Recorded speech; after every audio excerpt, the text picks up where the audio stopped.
To be here. Yeah. Shall I share my screen if that's okay? Yes, that's okay. You please All go ahead right. with your presentation. Yeah. Let me do that. Okay. Okay.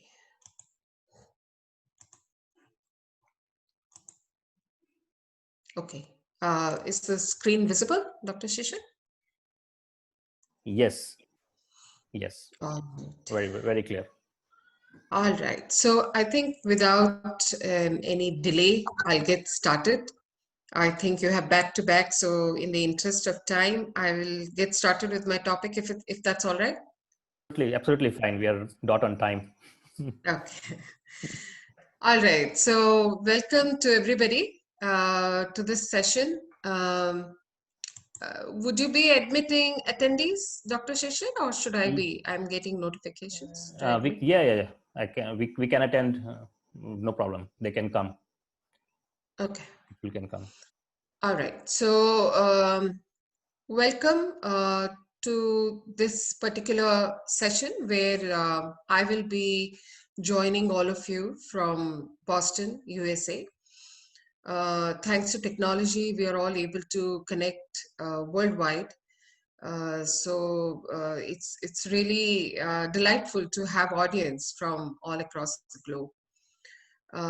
So I just want to start with Om Dhanvantare Namaha. And with that, I would like to take you into today's topic that I will be talking on. Autoimmune diseases are very rapidly increasing across the globe. And Ayurveda, with its deep systemic understanding of human biology and physiology and psychology, is positioned very strongly to offer solutions in this area where modern medicine is running short of standard of care solutions. Often autoimmune diseases get into a prolonged trajectory, and typically the quality of life goes down. There is no resolution in the mainstream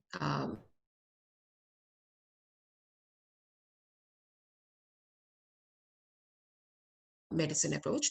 So today, let me start with 1 second.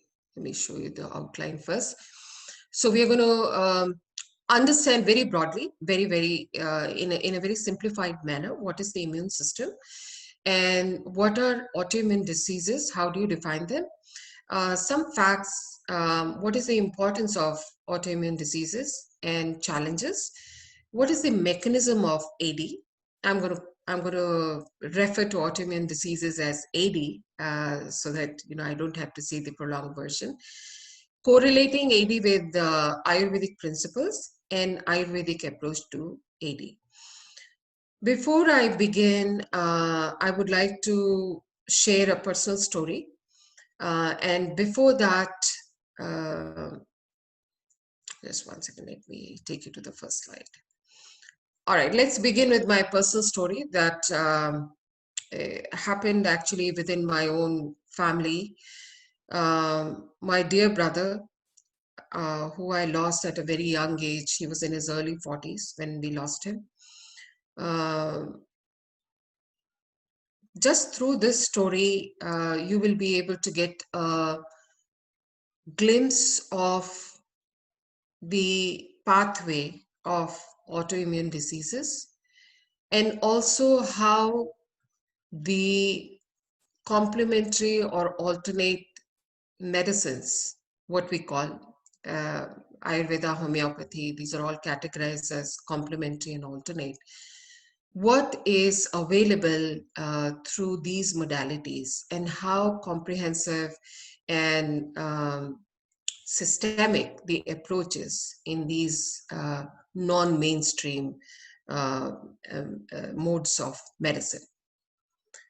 So I am the youngest and the 8th child of my late mother, 5th living child and the youngest.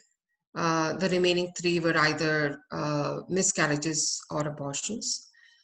My brother was at number three. So there is one more brother between me and this particular brother. When he was born, he was very fair, very healthy. However, he contracted some stomach bug and he started having very frequent diarrhea as an infant. And he was given, like the trend was in those times, several rounds of antibiotics because he, I believe, did not respond very well to the first round of antibiotics. So at a very young age, even before he was one, and in his early childhood, he got into this vicious cycle of where he contracted an infection and he was given strong medication for it. And that probably impacted his gut health. And he contracted more infections and he was given more medicines. And he got into this vicious loop where uh, what we call ojas, stages, everything was gradually diminished. And he became dark skinned very early on. So, from a very fair child, he became dark skinned. What we know in Ayurveda is when Vata is aggravated, the Varna becomes Krishna or the skin becomes dark. I, on the other hand, was born with very, um, so this picture basically shows how healthy he was. And I, on the other hand, was born quite fragile, quite sickly. I used to have syncope very regularly. Syncope is fainting. Even if I would get up from a sitting position, I would be on the floor. Blood would not reach my head. Uh, Later on, much later on, it was discovered that I had a small um, PFO, patent foramen ovale, hole in the heart, you can say, multiple perforations actually. So I have like 6 diagnoses for what I have in my heart by birth. So all in all, I was a pretty delicate, fragile child and quite sickly. Uh, but by the time of my birth, my mother had started becoming a little more aware about the downsides of modern medicine. And by the time she had started educating herself in homeopathy, so she ultimately went on to get a diploma in homeopathy. So I got fortunate, lucky, and I grew up on homeopathy. So here is a contrast within one single family, where my brother, who was born with great health because of what he was subjected to in the modern medicine approach, his health came down. And I, who was born with a very low index of health, with uh, no excessive stress on my health baseline, and gradual building of my health baseline, I actually went on to become a very good athlete and pretty successful in life. So, just with the right kind of things, my graph of health increased from a low level to a higher level. And with the wrong kind of choices, my brother's health went down, whereas he was born with very good health. So, right here, actually, you can get a very simple and quick understanding of what is the Ayurvedic approach to autoimmune diseases and overall to health and wellness, because Ayurveda is all about prevention, preservation, and promotion. And I experienced that firsthand in my early life through homeopathy and then through Ayurveda. And I can say I'll be 55 this year. And I think I am in the best of my health at this time. So my graph is still going up. And as you can see, this is one of my favorite shlokas from Ayurveda. Swastasya swasthi rakshanam. And unfortunately, my brother's health was not protected, preserved, promoted, and he ended up contracting an autoimmune disease. And in one of the um, acute episodes that he was having, he was given a blood transfusion, which was at that time there was no screening for all the viruses in the blood. He contracted hepatitis C, unknown to him, unknown to anybody else. He went on to lose his liver and his health deteriorated and he passed away at a very young age. So this topic is very personal to me, as you can see. So today I will walk you through again some of the broad concepts in autoimmune diseases, and then I will walk you through the Ayurvedic approach to autoimmune diseases. So before we go on to ADs, just two slides on what is immune system. So immune system's job is to help identify, resist, and eliminate dangerous germs that enter the body before they can cause disease or damage. So our immune system is basically our personal army that is working privately for us, and it is 24 by 7 on an alert, and it protects us from external as well as internal harmful substances and entities. So that's the job of the immune system. Immunity can be defined as now this second bullet is um, quite comprehensive and can be dissected to actually analyze it or understand it for a good half an hour or longer. But I have summarized it into this one bullet, and which you can probably go over later at your own leisure. Immunity can be defined as the balanced state of multicellular organisms having adequate biological defenses to fight infection, disease, or other unwanted biological invasions, while also having adequate tolerance to avoid allergy and autoimmune diseases. The second part, the adequate tolerance, is an equally important one, because it is the loss of this capacity or capability which makes us open to an autoimmune response. Just bear this in mind.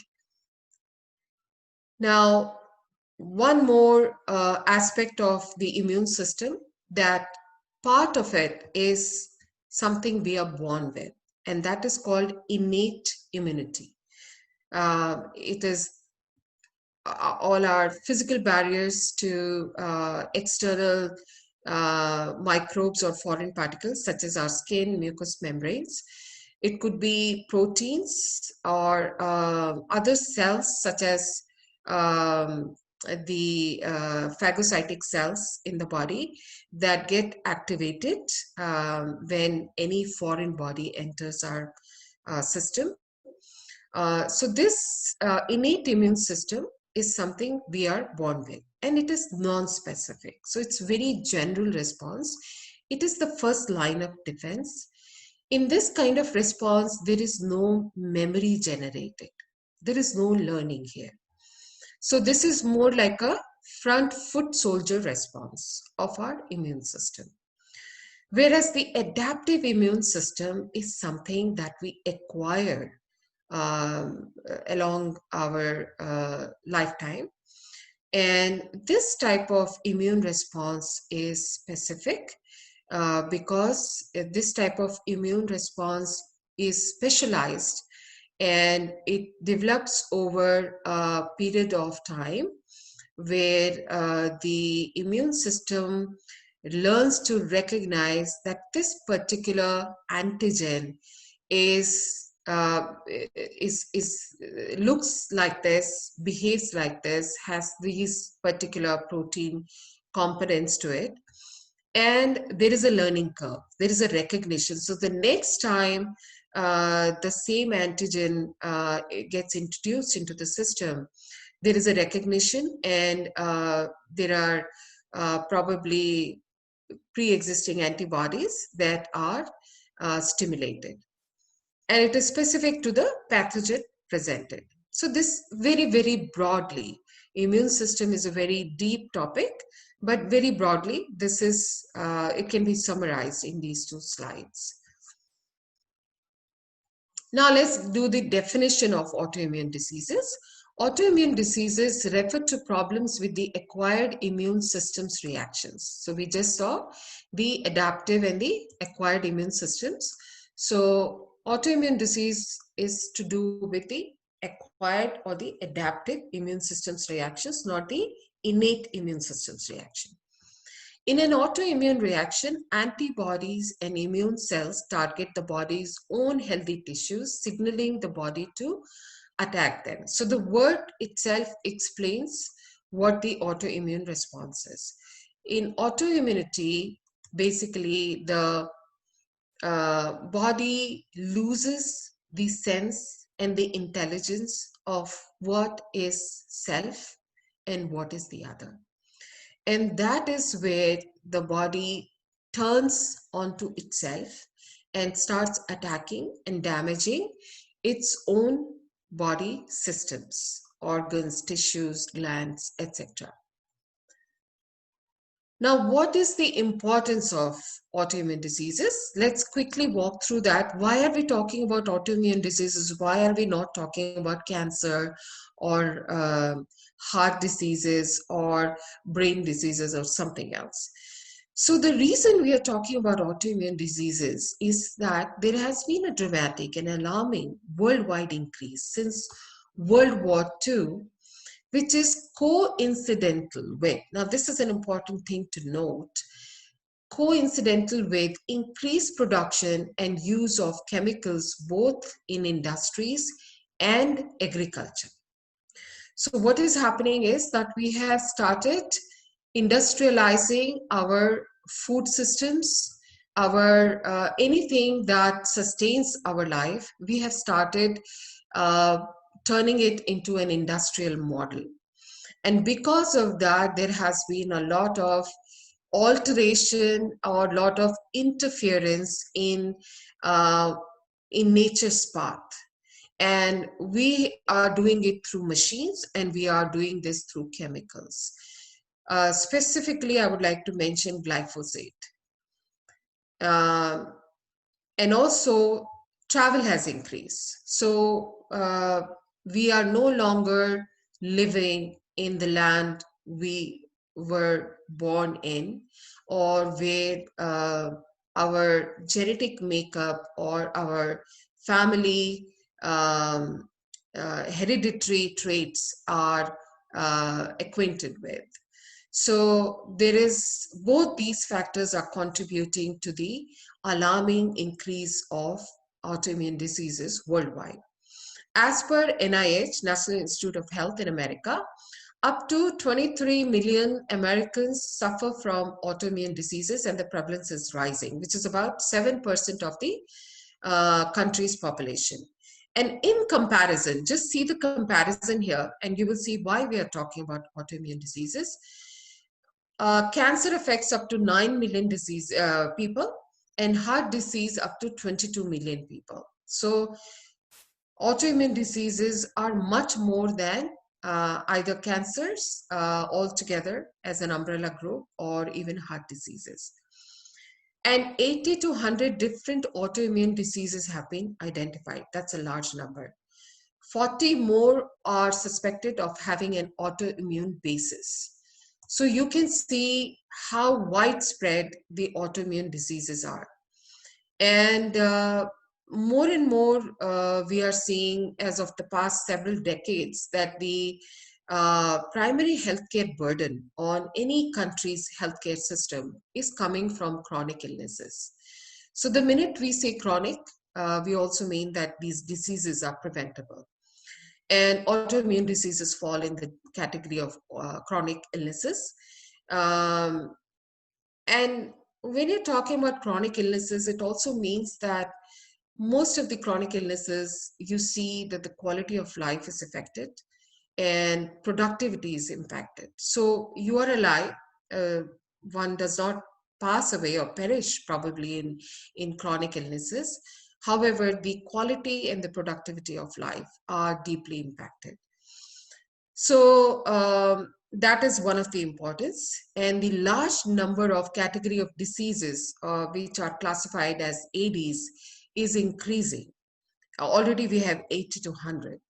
These diseases tend to be chronic in nature, and we have already covered that. And these are one of the top 10 leading cause of death in females in all age groups up to 64 years of age. Symptoms can range from many systems, sorry, there's a typo here, and can affect multiple body organs and functions. NIH estimates annual direct healthcare costs for up to 100 billion. In comparison, cancer's costs are around 57 billion, which is roughly half, and heart and stroke costs around 200 billion, more than 80s.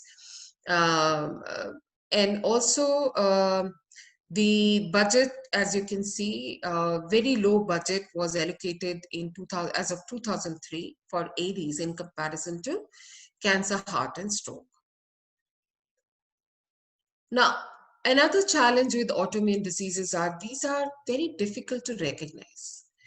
The symptoms set are so diffuse, so broad, and could mimic a number of diseases. So it's really difficult when a patient who is developing an autoimmune disease and makes a doctor visit. Often they may be sent back with a probable diagnosis, and it takes uh, maybe 4 to 5 years and a good number of doctors, up to 4 doctors on an average, for the patient to get a correct diagnosis. So you can imagine, as far as the modern medicine system approach is concerned, it is challenging to even diagnose ADs. The treatment challenges are separate, but even the diagnosis is very challenging. And again, I will repeat, because the symptoms are hard to describe, they're vague and tend to come and go. For example, one of the common symptoms that I hear in my practice here. So I've been practicing for 30 years, and in India, I was practicing for 13 years in Ayush as a medical officer, chief medical officer at the end. And the system there was different, completely different, and the kind of illnesses that I saw there were completely different. But here in the US, uh, autoimmune diseases are very, very common, and I have been seeing a lot of such patients. And one of the symptoms that often patients describe are, I feel very light in my head, and as if there is a cloud, or as if there is cotton wool in my head.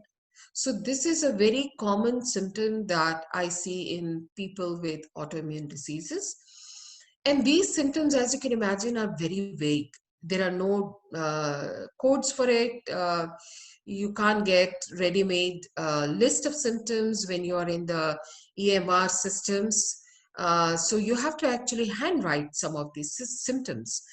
So there is a difficulty in recognizing and diagnosing autoimmune diseases.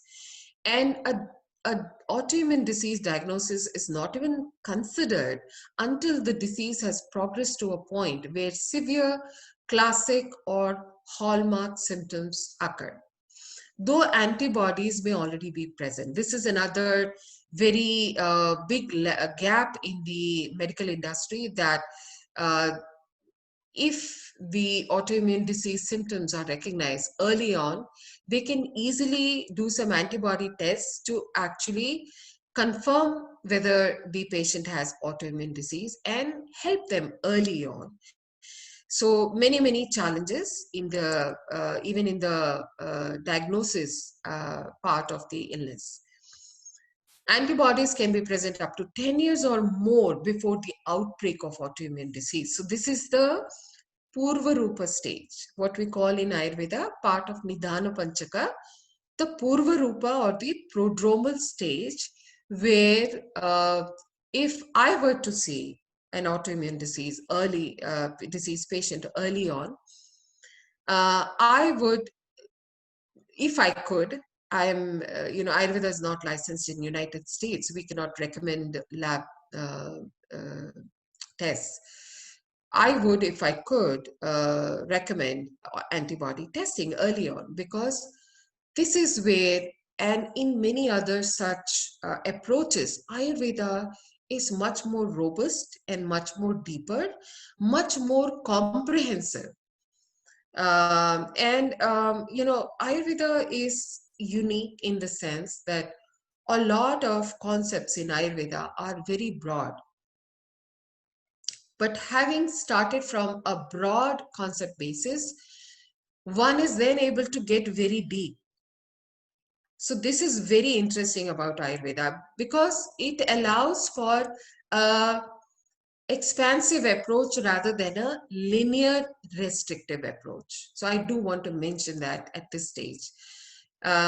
So examples of antibody testing: anti-dsDNA antibodies precede the development of SLE by 5 to 10 years. You can imagine how much time is lost while the specialists wait and send the patient from one specialist to the other uh, before the diagnosis is arrived at. And something as simple as rheumatoid arthritis, where the anti-citrullinate protein antibodies can be identified more than 10 years before the occurrence of the first hallmark symptoms. So in modern medicine, most of the physicians do not consider the prodromal symptoms and do not pay enough attention to the prodromal symptoms, whereby diagnosis gets missed for many years, and the patient continues to suffer and continues to go from one specialist to the other.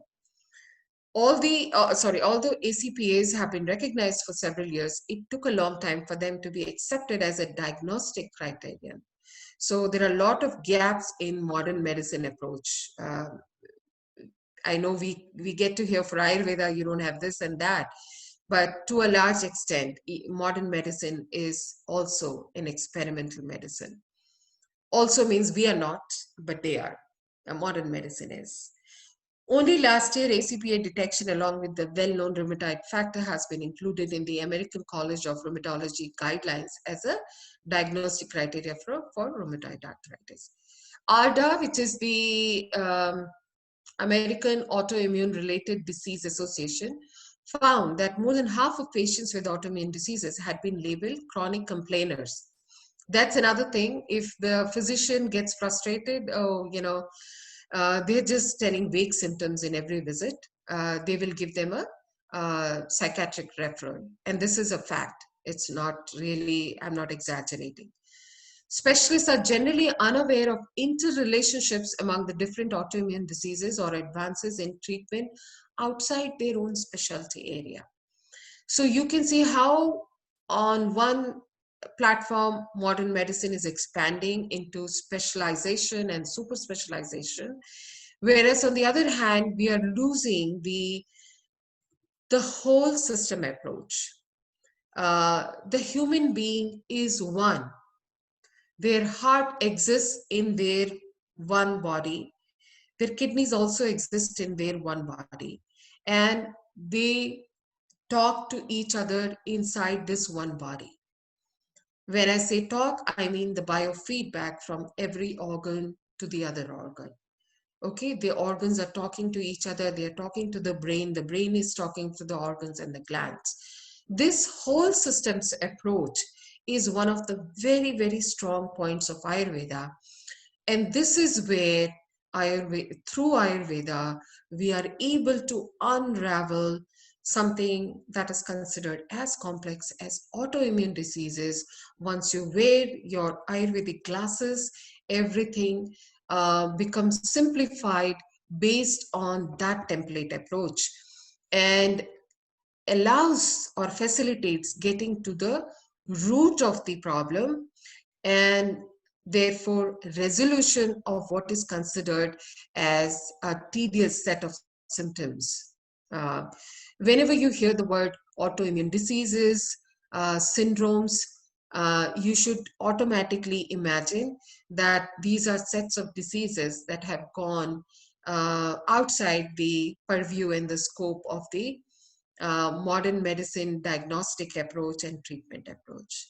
So definitely we can feel very proud and privileged that Ayurveda provides us this kind of insight based on the principles of Ayurveda.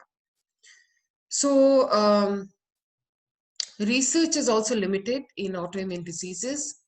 Inability to quickly identify an autoimmune disease can take a serious toll on the patient. You can imagine somebody who is continuously feeling vague symptoms in the body. It can compound the physical as well as the psychological um, illness or state of health in their life. The Institute of Medicine reports that the US is behind other countries in research into into immune system self-recognition and the process involved in autoimmune disease. So modern medicine approach currently is very, very fragmented.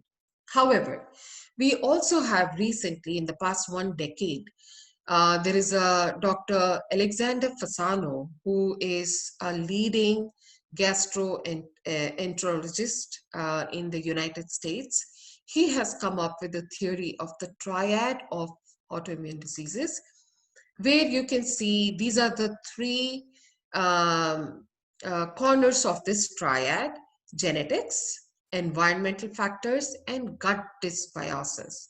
Now, this term we will remember, gut dysbiosis, and all three or any two can contribute to the uh, expression of the autoimmunity, development and expression of the autoimmunity in the body, and thereby leading to a specific autoimmune disorder.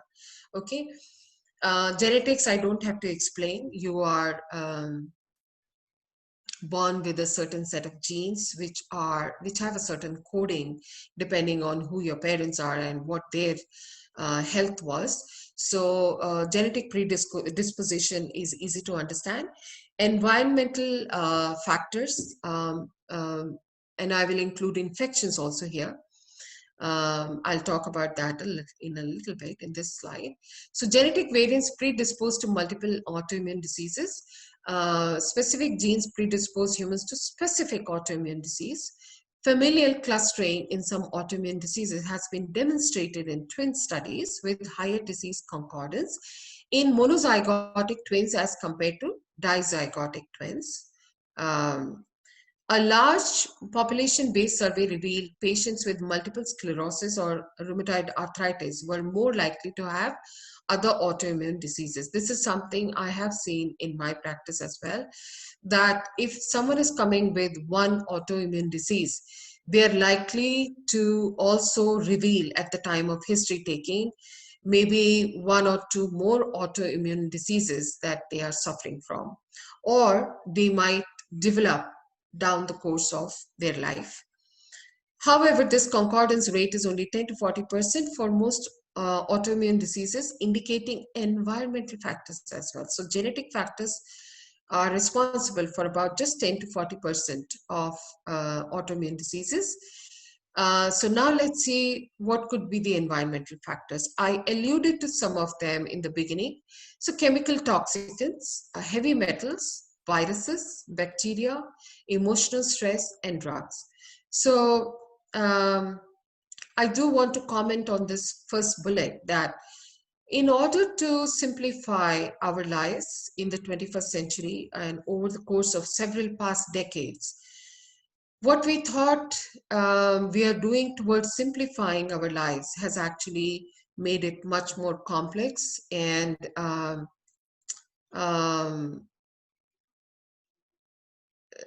we are going downhill instead of going uphill in terms of our overall ecological and personal health, if that makes sense. In order to get ready meals on the table, in order to get crops year round, sorry, one second. हाँ ma'am please drink water वो तो गर्म पानी P रही है thermos में रखा हुआ और तुम मेरे को बोल रहे हो यूएस में रह के भी गर्म पानी पी रही है तो मुझे इंडिया में रह के पीने को मना आपका माइक ऑन है, sorry. I have muted I have muted everyone now. Dr. Pratibha, please unmute yourself.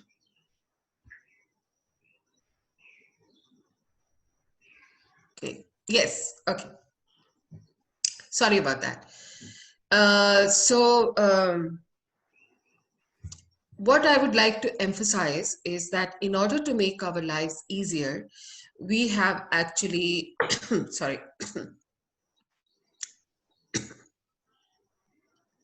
messed up with the health of the earth, the environment, and for short term, sorry about that, I'll need to drink more water. 1 second. Totally fine. Please take a breath. I've had a sore throat since 2 days, so in order, so for small conveniences like ready to heat meals, foods that can last longer, so more preservatives, convenience of growing food, um, we have doused our food sources with heavy dose of chemicals. So to not get weeds, to get better harvest of crops, to get everything conveniently in a pouch, everything has to be ready-made. I remember when I was growing up, we had this very popular advertisement of salt. Some of you who are in my age group will remember this. Tumhara namak mere namak se safeed kaise, means how is your salt whiter than mine, and free flowing. So some of you who are from my age group know that we used to get salt in crystals, rock salt. And during my own lifetime, I have seen many such alterations in what is naturally available for us. So this is a very important thing to bear in mind. I'm sure we have worldwide audience here, but according to Indian mythology, this is supposed to be Kali Yuga, where we are poisoning our own food sources, water sources, air sources. I think all of you will agree with that. So it's a very unsmart way of living that we are in right now. And hopefully for the next generation, things will change. And I'm already seeing increased awareness. I am myself a very passionate advocate of not just our health, but the planet's health, because unless the planet is healthy, we cannot be healthy. And the reason we have to talk about it in this particular session is that most of the autoimmune diseases are actually coming from these sources, which we are not even aware. We are thinking everybody is eating from this can or foil, or everybody's apple is shiny. We don't stop to think, why is it so shiny? So in US, I mean, you know that shiny apples basically have wax on them, but that's a smaller evil. There are much bigger evils that you will discover if you start to look. Um, but in US, because there is also this new movement of awareness of cleaner sources of food, we are now seeing ugly vegetables.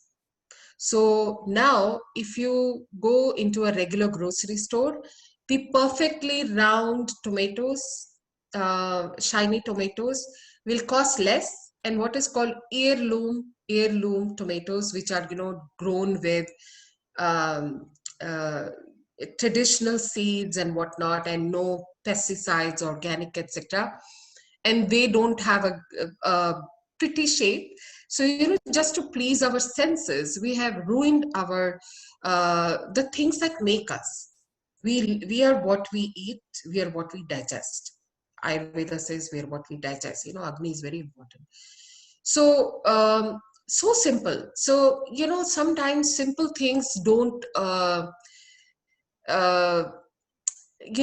register easily sometimes, because they're not sensational, they don't cause excitement. uh, However, wisdom is in simple things. So if you can just take care of clean food, clean air, clean water. So water is also becoming a big problem, and that's because of the chemical toxicants industries, etc. We are dependent on the government systems to get us clean water supply. And government systems, we all know, I have worked in the government, I know how governments work, and it doesn't matter what country you are in, governments work in a similar fashion everywhere. So there is a lot of reliance for clean water on governments. So I just want to emphasize all of these points. They're not in the slide, but this is a good place to talk about these points. And then in vaccines, everywhere that you see, there are chemicals. There are chemicals in our outside environment, and there are chemicals in our inside environment, and there is no escaping them. They are ubiquitous. So now let's go on to what are some of the biological environmental factors. So bacteria, viruses, fungi, parasites, they trigger autoimmune disorders through several mechanisms. Molecular mimicry, where a bacteria can mimic another molecule of the body, and therefore the body loses the intelligence. See, we talk about buddhi, dhi, dhruti, smriti in Ayurveda, right? So that dhi, dhruti, smriti is damaged or destroyed gradually through pragyaparada. We'll come to that. But basically, the bacteria, which are unicellular, they can mimic like a molecule, and then the body gets confused. If it is not healthy, it gets confused, and it starts attacking the molecule also. Epitope spreading, which are particles of the microbes, viral persistence, polyclonal activation. These are some of the mechanisms.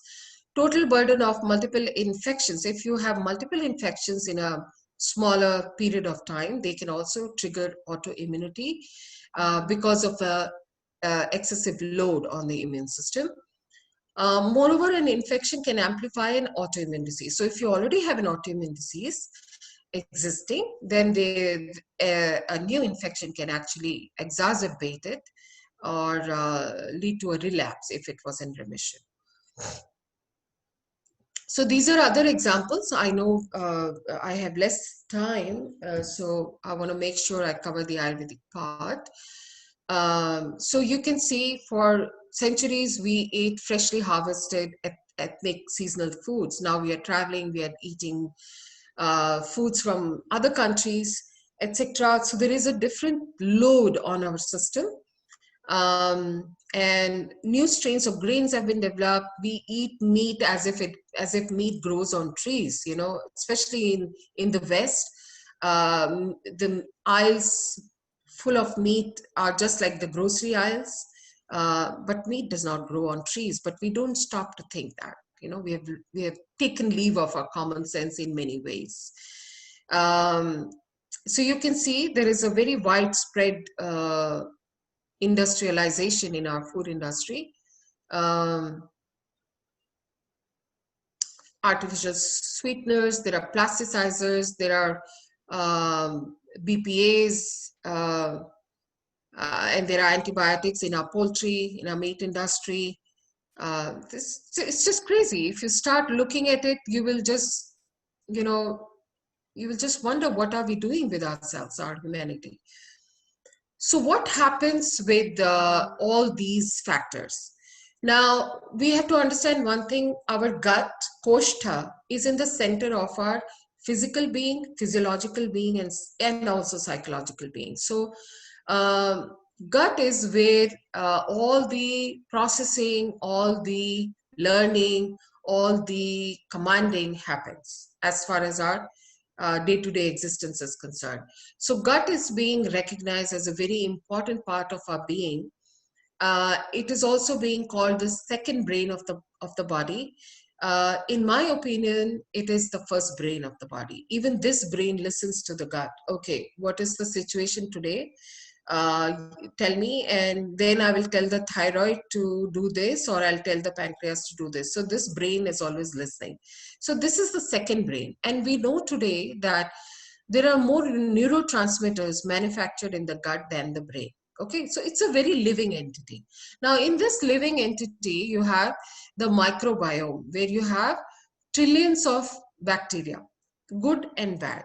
But the good bacteria are more, and the bad bacteria also coexist to increase our learning about the response. So, what happens with all of these chemicals and the plasticizers and the pharmaceuticals that we are ingesting without knowing, they impact the gut microbiome. So, our other living system inside us is impacted. Okay, it is the tender living system inside us that takes care of us, that starts getting impacted. So there is gut dysbiosis. You remember one of the triads of the triangle was gut dysbiosis. Now you see here, this is where we start coming together, because Ayurveda also talks about Agni and Ama being at the root cause of most of the diseases. All right, so in a minute, we'll see where is that correlation. So the motility of the GI tract is impacted. Um, Now let's see. Several factors can affect the gut microbiota. Sorry, can lead to the uptake of antigens from the lumen. This is called leaky gut. Disproportionate uptake of these antigens. Okay, let's skip this one. Now, our gut with a surface area of approximately 200 square meters is where we come into the greatest contact with the outside world. Okay, gut also has the largest collection of immune cells, 70% of all lymphoid tissues in the body. Please remember this. And it's also very relevant in today's crisis, because if you take care of your gut, I have done other sessions where I have said protect your Agni and your immunity is protected. Okay, so take care of your gut and your overall health will be fine, because Kaya is Agni, Agni is Kaya. Okay, now, sorry. Okay, so this part is a little more in detail and we can skip this. Now, this is how a good gut, clean gut should look, okay? Where there is no dysbiosis. This is just a wall, of course, but it is it's just an example, a comparison that if this was your gut, this is how it should look: bright, pink, and clean. Okay, there's a look of health on this wall. And what is this look? It's a look of damage, stagnation, toxins. All right. So this is just a visual example for how the gut can look when it is in dysbiosis. So I will not go into great detail here. I want to come to the Pratibha, Ayurveda part because I want. Dr. Ji. Pratibha, Ji. you have some more time, so don't need to rush too much. You can have Okay. 10 minutes extra time, so no problem. Oh, thank you. Thank you. Okay. So then I think I'll spend more time on the Ayurveda part. How about that? Okay. So sleep disturbance is also recognized in mainstream medicine as one of the important causes of gut dysbiosis and autoimmune diseases. And these are some of the symptoms: gas, bloating, tenderness. So a lot of gut symptoms are here, as you can see. And when the gut symptoms increase and escalate, then you start having brain symptoms. So this is called brain fog here. A lot of patients come and say, I have brain fog. This term was not at all common even a decade back. But in the past 10 or 15 years, the term brain fog has become very common. So when your primary brain, which I would like to always say is in your gut, when that is inflamed, tired, damaged, depleted, then under functioning, then it is in a state of losing its buddhi.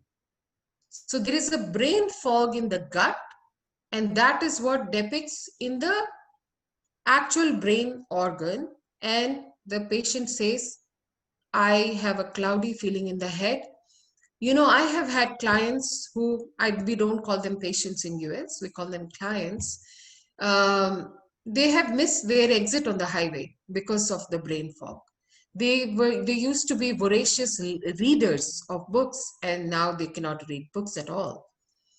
So now let us start with the Ayurvedic understanding of autoimmune diseases. Before we start on diseases, we have to first understand what is health. Okay, so the definition of health as per Ayurveda, all of you know, samadosha samadhatus, samagnischa malakriyaha, prasanna atmendriya manah swastham ityavidhyate. So a harmony, a balance, an equilibrium in all of our body entities, physical entities, but also very importantly, a harmony in our mind and sense organs. So this comprehensive definition of health, we all know, is very, very unique to Ayurveda, and very probably one of the most comprehensive definitions of health. Okay, so with this baseline, now we will understand, what are some of the parameters of health, or what are some of the pillars of health. Ahara, Nidra, Brahmacharya. These are the three pillars of health according to Ayurveda. Ahara is food, Nidra is sleep, Brahmacharya has been interpreted, this word has been interpreted in many ways. I like to interpret it as discipline. So discipline in every aspect of our life. Okay, so for a minute, we will accept that definition. You can see that in the autoimmune diseases, we talked about the triad of autoimmune disease here. And here we are talking now about the three pillars of health. Okay. So Ahara, Nidra, Brahmacharya, just bear this in mind. And what are the three causes of diseases according to Ayurveda? Pragyaparada, Asatmendriyartha Sanyoga, and Kala. We don't have to go into great detail in this, but Pragyaparada primarily, crimes of the intellect, or mistakes of the intellect, that where we lose our understanding of the good and bad, the hita and ahita, and we make mistakes. So key factors according to Ayurveda. Now let's distill all this into what are the key factors at play in autoimmune diseases according to Ayurveda. Agni and Ama. So any disease, I think Agni and Ama we can keep as permanent bullets, correct? So all of the Nija Vyadhis, Agni and Ama, can be 100% plugged, permanently as the important factors at play. Agni is our processing capacity, our metabolic capacity. And Agni, as we know, is not just one metabolic fire, not just the Jathar Agni, but the 13 Agnis. So every cell has its own Agni, and therefore its own Buddhi. Every cell has the Buddhi, or the intelligence, to know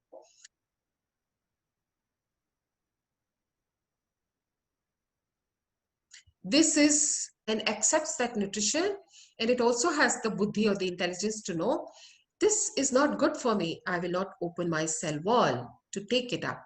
So what happens when autoimmune diseases or autoimmunity or autoimmune response is developing in the body? See, here I want to pause and say that if someone comes to you with autoimmune diseases, in fact, I'm seeing two autoimmune cases, one autoimmune case and her husband, both are doctors in next week. I told her that when you have a diagnosis of an autoimmune disease, it automatically means that a lot has gone wrong fundamentally in your body. Because unless fundamental buddhi, the innate intelligence, the cellular intelligence that is present in our being, every cell has the intelligence to know that, see, muscle tissue will never take what is meant for the rakta dhatu, correct? So that intelligence is there. One second, I'm going to admit all of these people. Okay. Can you admit everybody? Dr. Okay. There are 3 people waiting. Okay.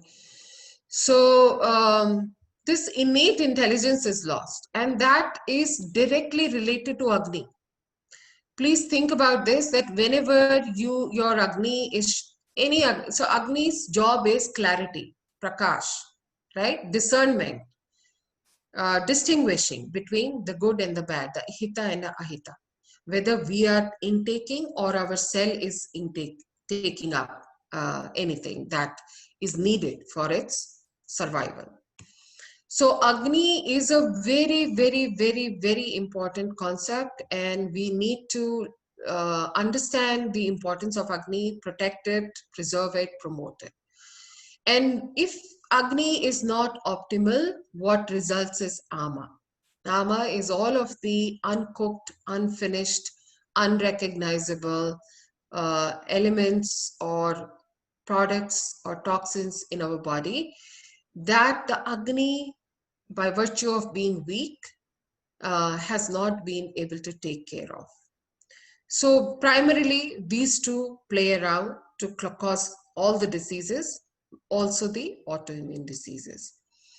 We need to have the dosha dhatu mala homeostasis and disturbance in prasanna atmendriya manaha, which is disharmony in mind and spirit. So that is another very common thing happening in the 21st century, that we are all outwardly living, outwardly functioning. There is no connection with the self. There is no connection with self-care. Our living style is very outwardly and disconnected. And that is giving rise to lot of stress, lot of anxiety, lot of dissatisfaction in our lives overall. So that part is also a very big contributor to the overall lack of well-being. The baseline of health is disturbed, and Agni is impacted. There is a direct correlation between Agni and the state of mind. As we all know, psychosomatic diseases, there is a very good understanding. The psyche impacts the soma, and the soma impacts the psyche. So Prasanna Atmendriya Manaha should always be part of the treatment protocol, always. Depletion of ojas, overall, again, we are a society of excesses. So a large percentage of the population has depleted ojas and thereby depleted immunity. And also some fundamental factors, like in Ayurveda, again, we have so many beautiful concepts. So Sar, Sammanan, Bala, these are some of the parameters on which we measure what is the baseline of an individual. And if these baselines are good, then the person has lesser chances of contracting diseases, including autoimmune diseases. And if they do contract, then their turnaround is faster. or the complications will not be there or will be lesser. So these, in modern medicine approach, we just have BMI and the vitals and whatnot. But in Ayurveda, we have, SAR, just the concept of SAR is so beautiful and awe-inspiring. How they were able to think about these measures of how much of a health baseline a person has. So SAR, Saman, and Bala I would include in this. And what may affect this homeostasis of mind and body? Many things. Adhyashana means eating at, irregular eating, frequent eating, eating without awareness about the time of Agni. Atyashana, chronic overeating, very common. Anashana, this is also very common because of body imaging, excessive fasting or poor intake. Eating of heavy fast foods, this is very common. In most of the restaurants, large servings are very common, and they're mostly tamasic foods are more predominant. Eating leftovers is a trend, thanks to refrigeration and preservatives, very, very old foods, GMOs, genetically modified foods, cold foods, iced drinks. This is very common, especially in the West. Nobody eats without a big, large glass of Coke or any other soda. An excessive beverage, think about that. Unsuitable food combining, which we call viruddhahara, uncompatible foods. Poor quality of diet, highly refined, highly processed, excessive animal products. And, right from flour to legumes and lentils, everything is highly refined and processed. People are not aware. They sometimes think that they're eating natural. My clients come and tell me, I have a whey protein shake in the morning, and that whey protein is from a completely natural source, and they're very happy to report that. But the very fact that you're having whey in a protein powder form means it's processed. So it's really amazing how disconnected we are and how unsmart we have become about understanding what we are putting in our bodies. And these are some other things. Poor elimination. So if your bowel movements are not clear, that's the physical elimination, but also mental elimination. If you're not cleaning your emotions regularly, your mind also gets to look just like that dirty wall that we saw. The emotions are stagnating in the mind. Bad sleep hygiene. People are looking at their smart devices. There is blue light, irregular sleeping habits. The REM sleep is not there. So restorative sleep is not there. So one triad of that health, ahara nidra. Nidra is impacted in a big way. Ahara we have already understood. And brahmacharya, of course, we know in all walks of our lives, brahmacharya is impacted. Excessive indulgence in stimulants, alcohol, tobacco, caffeine, improper care in pregnancy. This is again, we in Ayurveda, we are very aware of this, the Rutukshetra Ambo Bija. And also when the person is in the womb, how was the charya of the pregnant woman?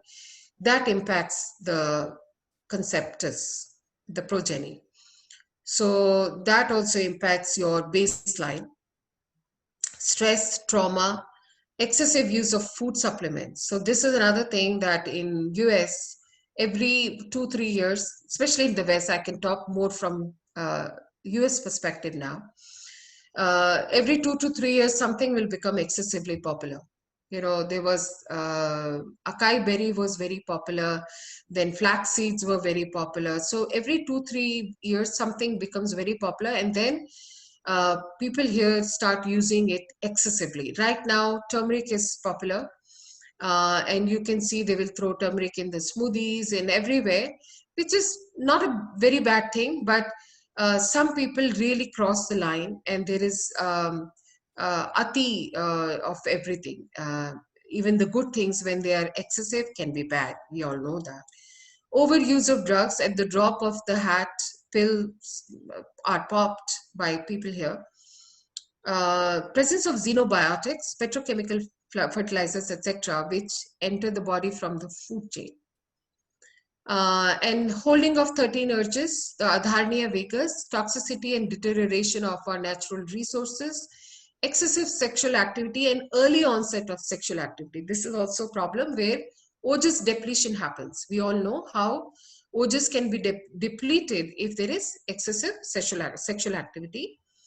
And in general, there is a culture of excesses.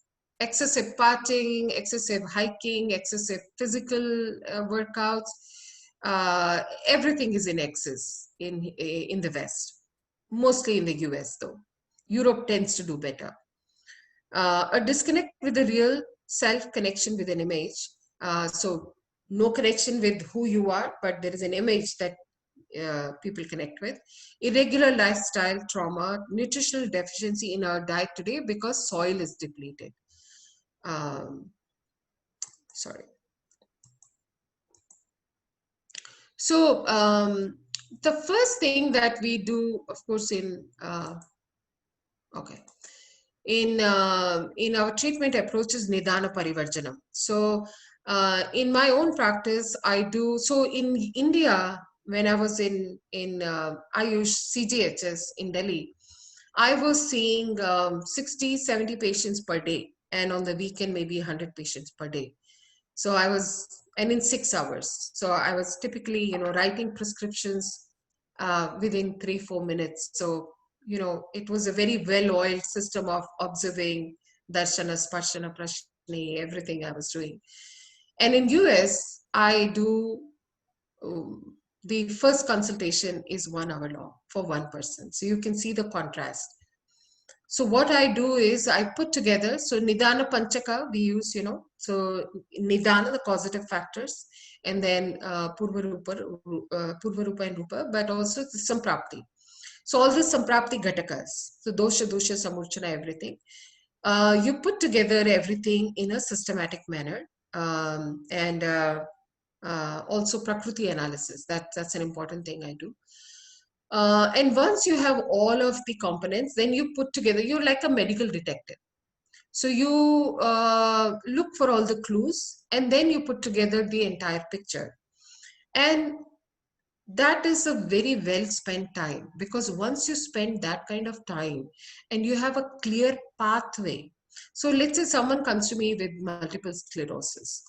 I will not have the same protocol for every multiple sclerosis patient, which is why we're not going to talk about this is the medicine for autoimmune diseases. That's not how it works in Ayurveda.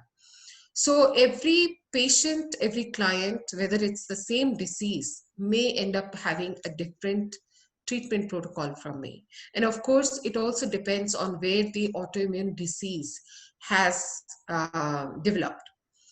We know in Ayurveda, we have the concept of ka vaigunya, and depending on ka vaigunya, the disease will locate in a particular tissue or organ, and it develops there. So depending on that also, so all of these factors have to be synthesized, first of all, elicited, darshana, sparshana, prashnehi. You have to elicit and observe and gather all of these important points, and then synthesize them, analyze them, and build your own understanding of how this person got this particular autoimmune disease.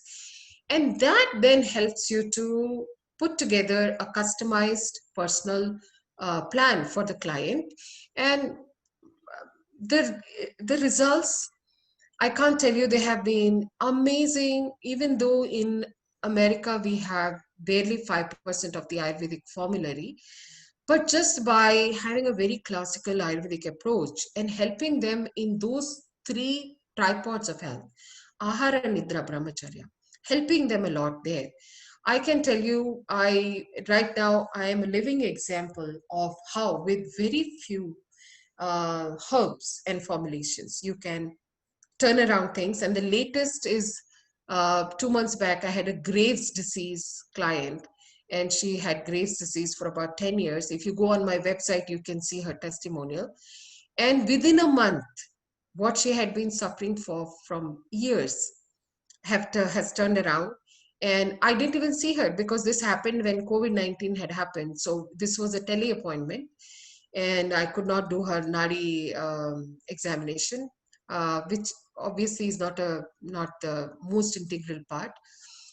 But with just listening carefully and putting together the pathway to her illness within a month, and now her endocrinologist wants to know what she's taking because it has been miraculous. So Nidana Parivarjana, elimination of all the factors that led to the disease, is the first step. Nidana Parivarjanam is the first step. Sorry, there is a typo here. Nidana Parivarjanam. Okay, so the next step is, okay, yeah. So the very first thing is Nidana Parivarjanam, and you cannot proceed without that. Then Agni Deepana Ampachana. Again, this is a very common first step in resolving most of the diseases as per the Ayurvedic approach.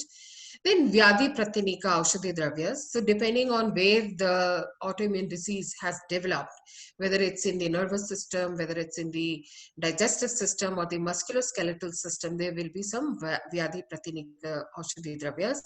And then once the Agni is clean and strong and Ama has been resolved, and you have broken through the Samprapti, then Rasayana. Okay, only then Rasayana.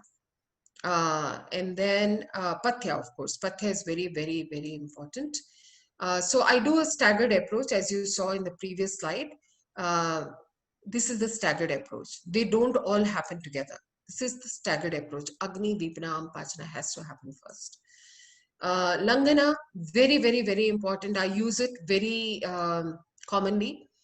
Dinacharya, Ritucharya, education. Panchakarma if needed. Here we do only Virichan Pradhan, and the client has to do himself or herself. I do home Panchakarma customized plans for my clients. Dhyana, Yoga, Pranayama, all for the Prasannatma Indriya Manaha. Sadvritta for the same goal. And these are some of the single herbs and formulations that I use. This is just a very, very small preview into what can be used. As of past 5 years, we have cortical medicines and formulations available in the US legally. So this has helped a lot. And this is again some of the formulations. My favorite is Guduchi. I definitely always have Guduchi in my therapeutic protocol for autoimmune diseases. And these some of the patent medicines like Live 52, because here again, it's very difficult to, I'm operating barely in 5% of the formulary and still getting very, very miraculous results. Again, the names of the diseases may not be present in Ayurveda as you see them now, like Lyme's disease or MS or lupus. But again, Ayurvedic approach is not dependent on the nomenclature of the disease. As we know, Shastras say that you don't have to, Shastras have already said that you will have new diseases as time goes on. As long as you understand the Ayurvedic approach to diseases and health, we will always be able to have a solution.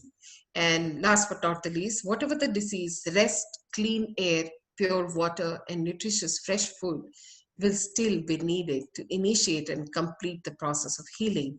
And I have been using all of these tools very extensively in my practice here, and I have a very successful practice, I must say.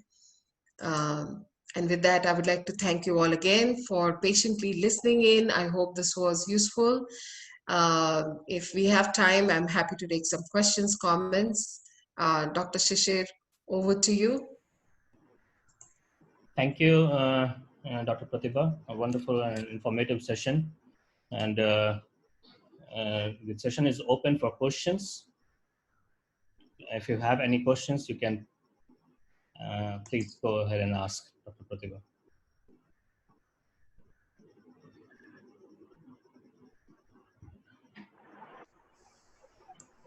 Nobody is asking, so I jump in. I'm driving, so it might be a little bit long there. I'm very interested and very informative talk. I really liked the way you presented the data. So I've got two questions. I am basically a allopathic doctor and nuclear medicine, and I treat many thyroid disease patients as well as I treat cancer patients.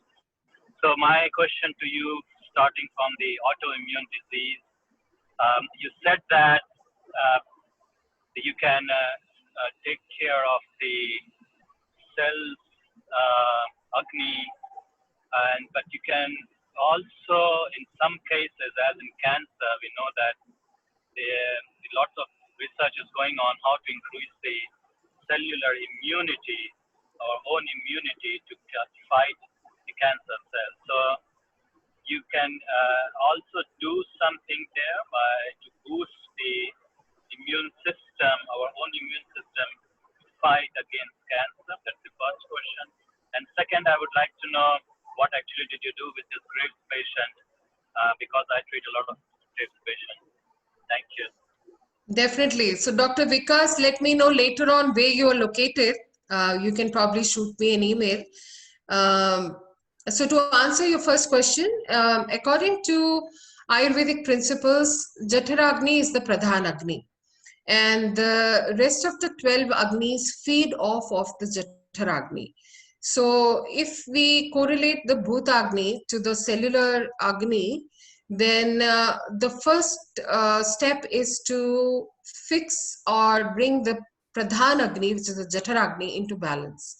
And if you are able to bring the Pradhan Agni or Jataragni into balance or optimal functioning, then the other Agnis also strengthen. So that is the pathway to follow. And if you like to understand in modern medicine lingo, then basically you reduce the inflammation and increase the metabolic capacity, both at this, parallelly.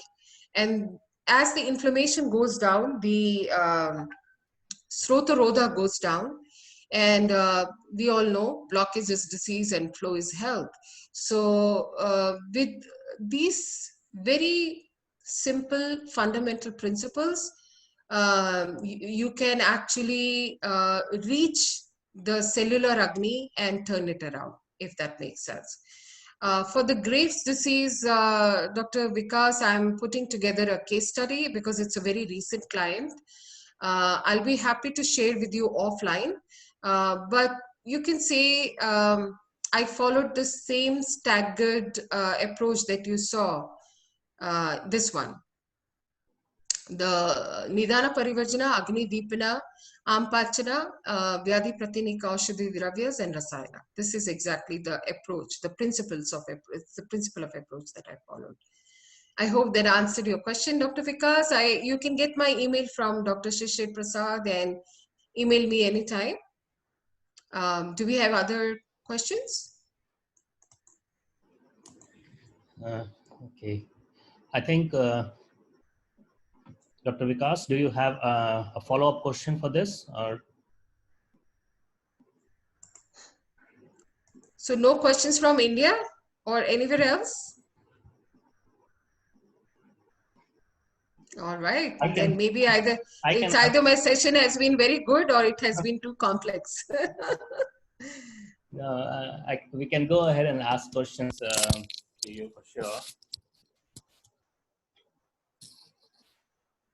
Okay. So could you share your views on psoriatic arthritis? Psoriatic arthritis, okay. So I like to talk in principles rather than actual disease, because a disease, we don't treat the roga, we treat the rogi. So I would still repeat the same treatment principle that I shared here, the staggered approach. That's exactly how I practice here in the US, especially because of limited resources here in terms of formulations. But in this one slide lie all the answers, is all I can say. So I start with, of course, the Agni, Deepna and Ampachana, and depending on what the disease is, this may take different duration of time in the client. But the important part is that I educate the client that this is what we will be doing, and I take their buy-in. And once you have it depends on how you communicate your treatment plan to the client. Once their buy-in is there, I can tell you one thing, that out of the Chatushpadas of Chikitsa, in US, the Rogi is far preferable in the sense that once they understand, they will not leave any stone unturned in following. So once I get them on board of this, and I do frequent check-ins with them every other week or so, and as their Rama resolves, then I bring in Vyadhi Pratinik Aushadhi Dravyas, and I have to rely on what is available in the US. So, but luckily we have Panchatikta Gugulu Ghritam, Gugulutikta Kwatham. These are available in the US now through Kotekal. So depending on where the person is in their disease expression, I bring in all of these, including Guduchi and Amla and Manjishtra preparations for skin. Yeah, depending on where the disease is located, the herb plan will be put together. Thank you, Dr. Pratibha, for a wonderful and very informative session. And I just like to go ask you away from the topic, in general terms. How are things there in US now? In terms of COVID-19, it's still unfolding. My state has been quite badly hit. It's among the top 5-6 states, Massachusetts. There is a phased opening happening right now.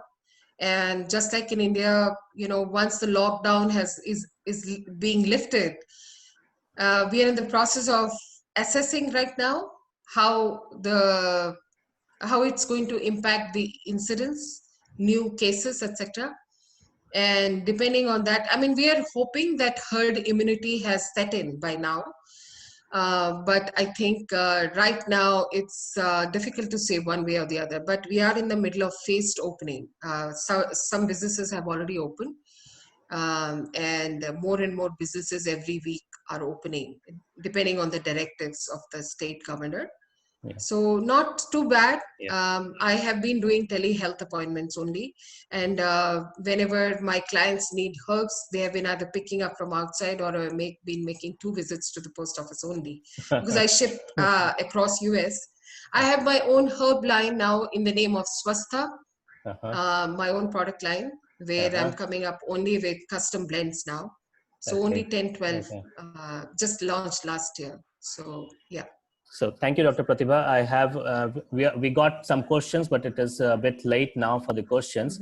I just have 1 minute left, maybe. So I'll just take one small question from what they have written here. What's the best preventive immune booster Ayurveda medicine for present time crisis? I would say a combination of Guduchi, Amla, and if the Agni is good, Ashwagandha.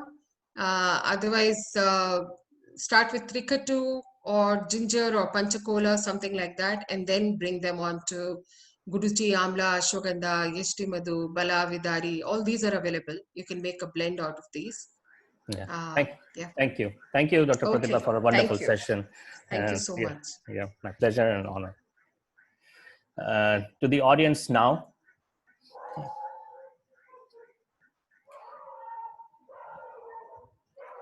I'm just going to stop the live feedback on Facebook.